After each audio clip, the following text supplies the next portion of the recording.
صباح الورد والفل والياسمين على عيونكم الحلوين. عاملين ايه؟ وحشتوني جدا. النهارده معانا فيديو جديد لسيدة مغربية، انما فيديو رائع حقيقي. هيعجبكم الفيديو ده جدا. هنشوف فيه شطارة الست المغربية، هنشوف فيه بقى الذكاء في عمل الوصفات، ولا اجدعها شيف. بجد برافو عليها وشابوه ليها. هسيب لكم الوصفات اللي هي هتعملها بصوتها، بجد ممتازة جدا. هي اسمها هبة من المغرب، انا من اشد معجبينها على فكرة. رقيقة جدا، حاساها شبهي وحاساها يعني اسلوبها وطريقتها فينا من بعض شوية. مش عارفة يعني، بس انا حاساها قريبة لقلبي جدا. بحبها جدا وبحب طريقتها وبحب وصفاتها، ومن متابعينها جدا. وشرفني ان وصفاتها تكون على قناتي ونفيد بعض ونستفاد كلنا. وميرسي ليها ان هي علمتنا حاجات كتير قوي من وصفاتها والاحترافية بتاعت رص السفرة، وكمان ما شاء الله الشياكة اللي هي فيها، يعني مثال ونموذج مشرف جدا لسيدات العرب. هسيبكم مع الوصفات بتاعتها وقولولي رأيكم في التعليقات. بنات، اول مره نعمل طاكوس الدجاج بطريقتي مع التتبيله ديالو. درت الدجاج، ملح، فلفل احمر، فلفل اسود، شويه الحار، خرقوم، 3 توم وشويه ديال الزعتر اختياري. في الاخير كنضيف لها اللبن 300 مل. البنات اللبن تقدروا تعوضوه يا بالكريمه يا بياغورت مسوس. كنخلطوا العناصر مزيان، نخلوها ترتاح ساعتين او ليله كامله من الافضل. في صحن كنعملوا الدقيق مع فلفل احمر، كثروه، انا ما كثرتوش بزاف، بزار، ملح، زعتر. كنفندوا صدور الدجاج مزيان في الدقيق وكنخليهم يتقلاو ويتحمروا. كنجيبو خبز طاكوس، الصوص اللي حبيتو هنا عملت صوص الجيريان مع شويه ديال لا سالاد مع دوائر ديال طماطم. صدر الدجاج فاش تحمرينا بهذه الطريقه هذه، وكنشكل الطاكوس ديالنا وكنعملو في الكريبان. درت معاه واحد لاصوص اللي هي شويه كاتشوب، شويه المايو وقزبر ومعدنوس. صراحه جات زوينه بزاف، عجبتني. بنات بشويه عليها في التعاليق، راه اول مره نجرب هذه الوصفه هذه. ان شاء الله تنال اعجابكم وبالصحه والراحه. وصفة اليوم خديتها من صفحة على الانستغرام تلمو عجباتني وحاجة لي اوريجينال. في المقادير 100 غرام زبدة حرارة المطبخ تضرب مع 200 غرام ديال السكر، 3 بيض اللي كنضيفوا وحدة مورا وحدة مع تحريك مستمر، سرت المذاق ملعقة كبيرة بيغ دو كاكاويت، كاس ديال ياغورت زبادي، كنضيفوا لها سكر الفاني، 250 غرام الدقيق، خميرة الحلوى، ملعقة صغيرة البيكربونات. كنكونوا قطعنا شويه ديال الفراوله كنزيدوها على الخليط ديالنا وكنعملوها في المول. ضفت ليها فراوله مقطعه بهذا الشكل هذا، شويه ديال اللوز ايفيلي، وفي الفران على حراره 160 حتى كطيب على خاطرها. والله بنات جات هشيشه وبنينه، ومذاق البيغ دو كاكاويت مع الفراوله عطاه واحد النكهه خطيره. ضروري خاصكم تجربوا هذه الوصفه. اليوم جبت لكم اسرع ديسير نحضروه في وقت قياسي ومذاق ولا اروع. فيها جوج عجينه المورقه بات فويتي اللي تلقاوها في المحلات التجاريه الكبرى. بات فويتي كندوبوا شويه الزبده وكندهنوا بها اول عجين، كنزيدوا السكر الفاني. هنا عملت جوج ديال الساشيات، كنحطوا العجينه الثانيه عليها وكنحاولوا ان نلصقوهم مزيان. كنقطعوا مثلثات 16 قطعه اللي غادي تخرج لنا فيهم، كندهنهم باصفر البيض شويه السكر في فرن 180 درجه لمده 10 دقائق. بالنسبه للكريمه عندنا 250 غرام ماسكاربون مع 250 غرام قشطه طريه، 60 غرام السكر الفاني. وكنطلعوا الكريمه ديالنا المثلث من بعد الطياب كيتحل بوحديته. وشكلته بهذه الطريقه، شويه ديال الكريمه عملت عليها شويه الفستق تبقى اختياري، فريز بهذه الطريقه، الفراوله بهذه الطريقه. عملت الزين ديالها، حطيتها في الثلاجه تبرد لمده 20 دقيقه. مره اخرى بنات جات رائعه، عجبتني بزاف. وفي الاخير عملت عليها شويه ديال السكر الثقيل. ان شاء الله هذه الفكره هذه حتى يدنا الاعجاب ديالكم، ما كتاخذش بزاف ديال الوقت، ميم با اونيغ. ورجعت لكم تاني احاول استغل اي مقطع كده ما يكونش عليه صوتها، ان انا ارجع اتكلم معاكم تاني. طبعا الفيديو حلو قوي وفيديو محمس كده، ان احنا ناخد افكار للوصفات في المطبخ او تغيير. ما شاء الله عليها افكارها حلوة. حتى العصير اللي هي بتعمله ده ضافت لي افكار حلوة قوي، وعصير فراولة ضافت لي ايس كريم وحليب، وهتعمل له كريمة دلوقتي على الوش كده. فالفكرة عجبتني. يعني احنا دايما بنعمله فراولة بالحليب بس كده وخلاص، لكن فكرة ان هي تعمله كريمة على الوش دي فكرة حلوة. يا رب الفيديو يعجبكم ان شاء الله، ويكون اضافة ليكم تقدروا تستفادوا ولو بوصفة واحدة من وصفاتها، نفذوها وتطبقوها ان شاء الله. ده شكل العصير بعد ما هي خلصته.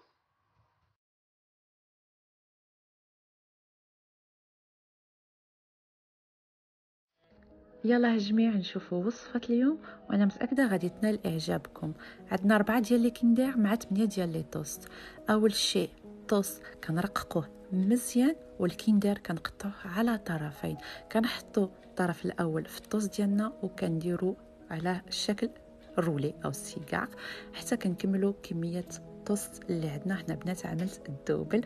كناخذوا 2 ديال البيض اللي كنضربوها مع 60 مل ديال الحليب وكنضيفوا لها شويه ديال الفاني. ما تكثروش بحالي كما عملت انايا. كنطربوا مزيان البيض ديالنا حتى كندمج لينا العناصر.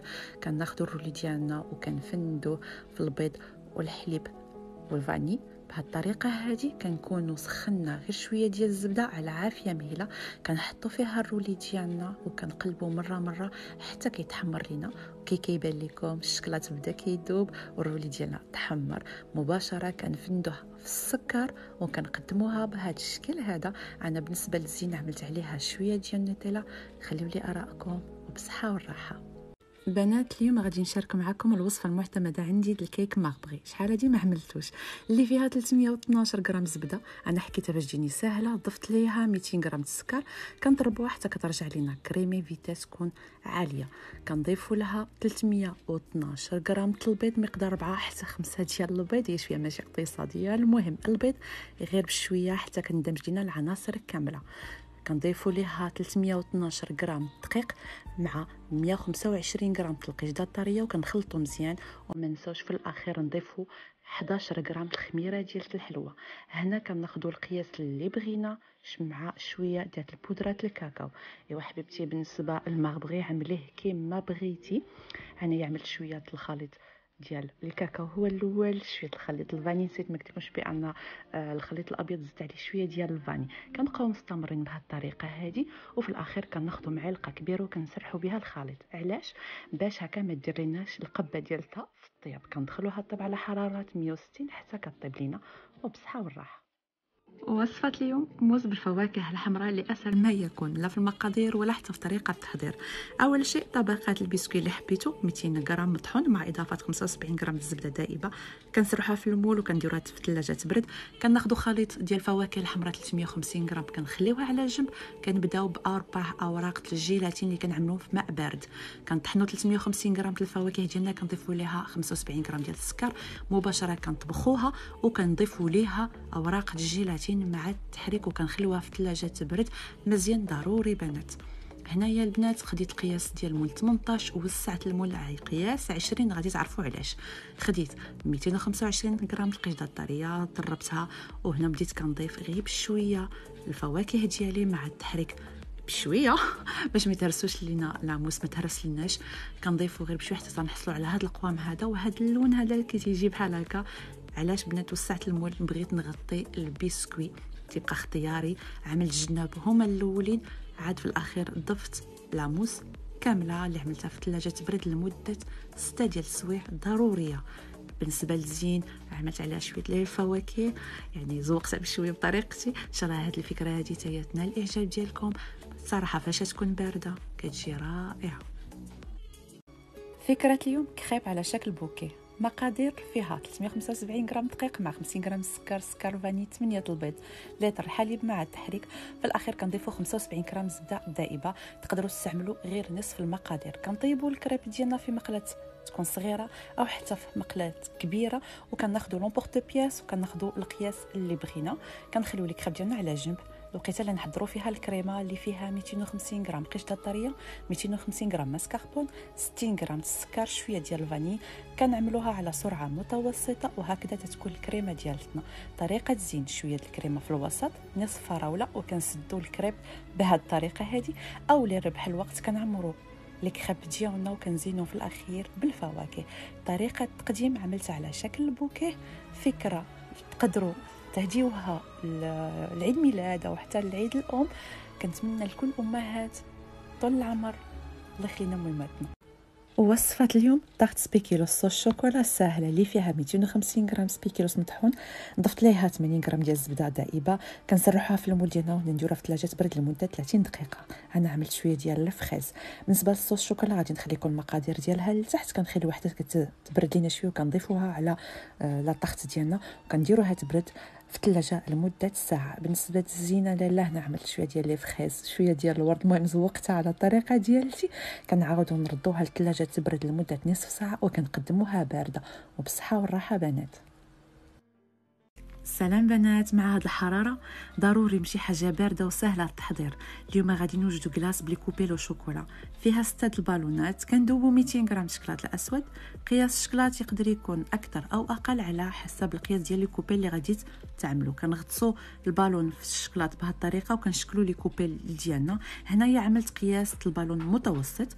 في الاخير ضفت الشكلاط الابيض فقط للتغيير. كنحطوا لي كوبيل ديالنا يبردوا لمده 30 دقيقه، الوقيته اللي غادي نحضروا فيها الكلاص ديالنا اللي فيه 250 غرام ماسكاربون مع 100 مل قشطه طريه. التطريب يكون تطريب متوسط، وكنضيفوا الحليب محلى 200 غرام غير بشويه حتى كنحصلوا على هاد الكريمه. وهادو هما لي كوبيل ديالنا. بعد ما حيت منهم البالون غير بابره، كنعمروا لي كوبيل ديالنا بالكلاص وكنديروها في الثلاجه تبرد لمده ساعه اخرى. بالنسبه للزين كيبقى اختياري. هنايا اختاريت نعمل كراميل بور سالي منزلي، شويه ديال اللوز، وعملت حتى كولي ديال الفراوله منزلي حتى هو، وزينتها بشويه ديال الفريز. نتوما تعملوا الزين اللي حبيتو، المذاق اللي حبيتو. صراحه سهله التحضير ديالها ومنعشين في هذا الصيف هذا. بنات خلي لكم الراحه وامسيه سعيده. سلام بنات، حتى انا غادي نبقى نقول لكم جبت لكم بنات وصفه ما فيها بيض ما فيها زيت. وصفه اليوم ما فيهاش البيض، اللي فيها 90 مل قهوه سريعه الذوبان، 115 مل لبن بنات لبن، 50 غرام زبده نوازيت، 200 غرام سكر احمر. سر الوصفه هو ملعقه كبيره الشيا اللي عملت معها 3 معالق كبار الماء وخليتها لمده 20 دقيقه. ضفت عليها 50 غرام بودره الكاكاو، 120 غرام دقيق، ملعقه صغيره خميره مع ملعقه صغيره بيكربونات الصوديوم. خلطت العناصر كامله وعملتها في مول قياس 20 سنتيمتر في 20. خليتها تطيب على حراره 180 لمده 25 دقيقه. بالنسبه للكريمه عملت 5 معالق كبار نيوتيلا اللي ضفت عليهم 250 غرام ديال المسكربون وحصلت على هذه الكريمه هذه. تعملوا الكريمه نتوما اللي حبيتو. بالنسبه للزين دي شوكولا غابي مع شويه ديال الفرomboise، انا ترمو عجبتني صوتها 2 ديال المرات. وبصحه والراحه. وصفة اليوم على طلب بنات اللي بغاو وصفة تشيز كيك. اليوم جبت لكم وصفة تشيز كيك مذاق سبيكيولوس. أول مرة نجربها بنات وعجبتني وبغيت نشاركها معكم. 300 غرام سبيكيولوس اللي طحنا وكنضيفوا له 60 غرام ديال الزبدة في مول 24 سنتيمتر. كنسرحوا سبيكيولوس مزيان وكندخلوها في الثلاجة لمدة ساعة. الكريمة 500 غرام ماسكاربون بارد مع 400 مل قشطة طرية، 2 معالق كبار السكر، 2 ساشيت الفاني، وفي الأخير كنضيفوا لها 2 معالق كبار سبيكيلوس. كنضربوا كل شيء وهكذا خاص تكون الكريمه اللي كنسرحوها فوق سبيكيلوس وكندخلوها تبرد لمده ساعتين. شويه سبيكيلوس اللي دفينا في الميكرووند. كنديروا طبقه رقيقه، كندوبوا الشكلاط قياس 50 غرام وكنبداو نعملوا بهذه الطريقه هذه شكل الرخامه. بنات ما نديروش على الخدمه ديالتي بحال ما شفتوا والو. في الاخير التزيين تيبقى على حسب الذوق، وكنعملوها عاوتاني في الثلاجه لمده ساعه. وبصحه والراحه. ان شاء الله هذه الوصفه هذه تنال الاعجاب ديالكم. مازال ان شاء الله من الوصفات السهله لهذا الصيف. سلام، حلوه اخر دقيقه للعيد ان شاء الله باللوز والبيستاش. كتجي راقيه في التقديم ديالها ومنظرها زوين. عندنا 250 غرام اللوز محمر ومهرمش، 200 غرام بودره البيستاش. كنجمعوا كلشي بالعسل وكنضيفوا ليها ملون بنكهه البيستاش. 200 غرام الشكلاط البيض اللي كنعملوا فيه معلقه كبيره في المول ديالنا وكنخليوها تبرد لمده 10 دقائق حتى 15 دقيقه. كنديروا العقده ديال اللوز ديالنا بهذا الشكل هذا وكنخليوها عاوتاني تبرد في الثلاجه لمده 20 دقيقه. في الاخير كنغطوا كلشي بالشكلاط ديالنا، كنحاولوا نديروه تكون الخدمه زوينه. في الاخير كنزينوها بحبات البيستاش او لي فاي دور. الاختيار تيبقى لكم وعيدكم مبارك سعيد. غريبة كاوكاو والكوك مع الكاو لذيذة ومقاديرها بساط. 2 البيض، 200 غرام السكر، 50 مل زيت، قبصة الملح. كنخلطو مزيان حتى كتندمج لينا العناصر. كنضيفو ملعقة كبيرة مربى المشماش، ملعقة كبيرة بودرة الكاكاو. كنخلطو العناصر كاملة. كنضيفو لها 800 غرام تخميرة الحلوى مع 250 غرام كاوكاو محمر ومطحون. كنعاودو نخلطو وكنضيفو الكوك بالتدريج حتى كنحصلوا على هذا القوام هذا اللي كنخليوها ترتاح لمده 10 دقائق. كنخلطوا 500 غرام سكر ثقيل مع 4 غرام تخميره الحلوى. كنهدهنوا يدينا بشويه ديال الماء وكنشكلوا الكويرات قياس 22 غرام. كنفندوهم في السكر ثقيل المره الاولى وكنعاودوا نفندوهم حتى كيتشد لينا السكر ثقيل مزيان. كنضغطوا بالاصابع ديالنا بهذه الطريقه هذه وندخلوها الفران لمده 10 دقائق لا اكثر. يكون الفران سخون من قبل على حراره متوسطه. وهانتوما كي كتشوفوا كتجي رطيبه ومعلكه عفاف. ساره شكرا لكم بزاف، تبع التعليمات ديالكم. سلام بنات، بديتوا الحلويات العيد ولا مازال؟ الوغ كي قلت لكم ان شاء الله الحلويات اللي غنشارك معاكم غادي تكون سهله التحضير وبسيطه. ونبداو باول وصفه رائعه بكاوكاو. 375 غرام كاوكاو مقلي. كنطحنوا كاوكاو حتى كيرجع لينا بخليني وتيبقاو فيه شويه المرصوات. كنزيدوا عليه 90 غرام شكلاط حليب ماشي شكلاط اسود ونخلطوا مزيان. كنكونوا ذوبنا 300 غرام شكلاط ابيض. بنات والله ما كتجي حلوه صدقوني. كنخلطوا مزيان حتى كندمج لينا العناصر وكناخذوا المول ديالنا وكنعمروا فيه. نورمالمون كتكون فيها 32 وحده. كنديروها تبرد في المجمد لمده 30 دقيقه. وها الحلوه ديالتنا وجدات. بالنسبه للزين عملت فيها الكراميل بور سالي مع كاوكاو كيجي رائع، وحتى الشوكولات. الاختيار كيرجع لكم ان شاء الله. هاد الوصفه هذه تنال الاعجاب ديالكم ومزيد من الوصفات سهله التحضير العيد ان شاء الله. شكرا لكم على الرسائل الزوينه، الله يخليكم ليا.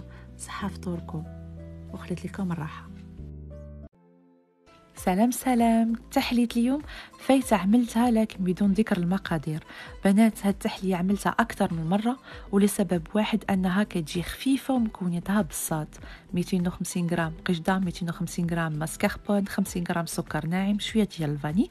كنوجدوا الكريمه وكنخليوها تبرد. لي غوفر مقطع دوائر كنحطوهم في الوسط. فخيز مقطع دوائر. كنعمروا الكيسان بالكريمه ديالتنا على طريقه الفخيزي. في الوسط كنعملوا فخيز مقطع. كولة الفخيز تيبقى اختياري ولكن كيعطيها نسمه زوينه. قطعه الكوفر اللي بقاو كنحطوهم حتى هما بهذه الطريقه، ما كاينش ضايعه بنات. من الفوق كنغطوا كلشي بالباقي ديال الكريمه وكنعملوها في الثلاجه تبرد لمده ساعه. بنات هاد الوصفه من احب الوصفات اللي عندي، كنتمنى تنال الاعجاب ديالكم. جربوها وردوا عليا وبالصحه والراحه. ورجعت لكم تاني، وحشتوني الحبة الصغيرين دول والله. تعالوا هنا بقى نشوف هي عملت هنا عصير الطاقة، انا سميته كده حقيقي حلو قوي. عملت هنا قطعت ليمون وقطعت فراولة، وبعدين جابت الفراولة دي كده هرستها في كوباية زي ما احنا شايفين كده، يعني ما عصرتهاش، مجرد هرستها بس. وجابت نص ليمونة وعملت على حواف الكاس كده بالليمونة، وبعدين حطيته في السكر. هتحط هنا بقى شرايح الليمون اللي هي قطعتها وهتضيف السكر، وبعدين هتهرسهم برضو. يعني هي معتمدة هنا على ان هي تهرس الحاجة كده، مش تضربها في الخلاط ولا حاجة. ضافت الصوص بتاع الفراولة اللي هي برضو هرسته بحيث ان هو يبقى خشن، يعني يبقى تحسوا بيه وانتوا بتشربوا. بعدين ضافت مكعبات التلج وقلبت كل الحاجات دي، وهتضيف السيفن اب عليه دلوقتي. انا متخيلة طعمه بصراحة مشروب طاقة، يعني ممكن في الحر كده لا يبقى منعش جدا. جربوه يا رب يعجبكم. ميرسي ليها على الفكرة الحلوة اللي هي ضافتها لنا الجديدة. الفيديو بتاعنا هنا خلص، ان شاء الله الفيديو يعجبكم ينال اعجابكم، وانتظرونا في فيديوهات جاية كتيرة احسن واحسن وافكار احلى ان شاء الله. نستفاد دايما. انا بستفاد معاكم على فكرة من الفيديوهات دي، لما بقعد اتفرج عليها بتضيف لي افكار حلوة قوي. فاتمنى ان الفيديو ان شاء الله يكون ضاف لكم انتوا كمان افكار حلوة، واتمنى لكم مشاهدة ممتعة على الفيديو. سيبكم في رعاية الله وامنه. مع السلامة.